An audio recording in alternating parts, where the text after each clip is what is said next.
రెచ్చగొట్టారు ఆకలితో ఉన్నటువంటి రాజకీయం చేస్తే అట్టుంటది. ప్రజల్ని రెచ్చగొట్టడం చాలా సులభం, చిచ్చు పెట్టడం చాలా సులభం. ఈ ఖాళీగా ఉన్న రాజకీయ నాయకుడు చూస్తూ ఊరుకోడు, ఏదో ఒకటి గెలుగుతాడు. కులమే గెలుగుతాడా, మతమే గెలుగుతాడా, వర్గమే గెలుగుతాడా, కాబట్టి ప్రమాదకరం. కాబట్టి సీట్లు తగ్గించకుండానే ఉండాలి. కాకపోతే ఒక ప్రాతిపదిక కావాలి.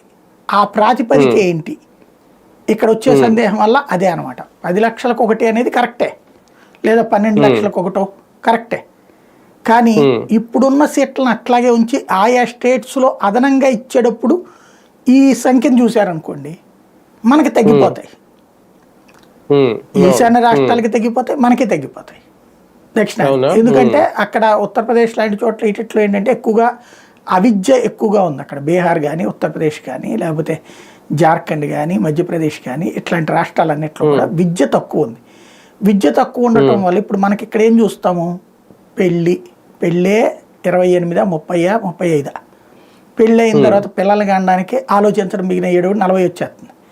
చివరికి ఒకళ్ళని కనేటప్పటికి అమ్మో అంటున్నాం, 2 వద్దులే అంటున్నాం.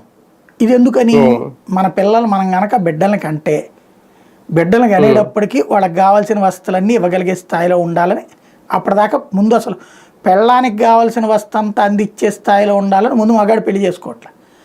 నాకు అన్నీ ఉన్నటువంటి మొగుడే కావాలని చెప్పేసి ఆడి కోసం వెతుక్కుంటే అమ్మాయి పెళ్లి చేసుకోవట్లే. వీళ్ళిద్దరికి కావాల్సిన వస్తువులు దొరికి చివరికి లేదు లేక ఇవన్నీ చూసుకుంటే మనకు అసలు పెళ్ళే కాదనుకుని వీళ్ళు డిసైడ్ అయ్యేటప్పటికి 30లోకి వచ్చేస్తున్నారు. 30లోకి వచ్చిన తర్వాత వీళ్ళకి శారీరక ఆరోగ్య రీత్యా లేకపోతే ఇద్దరు దాన్ని ఏమంటారు మెచ్యూర్డ్ పీపుల్ అవుతున్నారు, ఎడ్యుకేటెడ్ అయ్యాడు. ఇద్దరు మెచ్యూర్డ్ మధ్యన సెక్సువల్ రిలేషన్స్ అనేది అంత తొందరగా అయిసావు.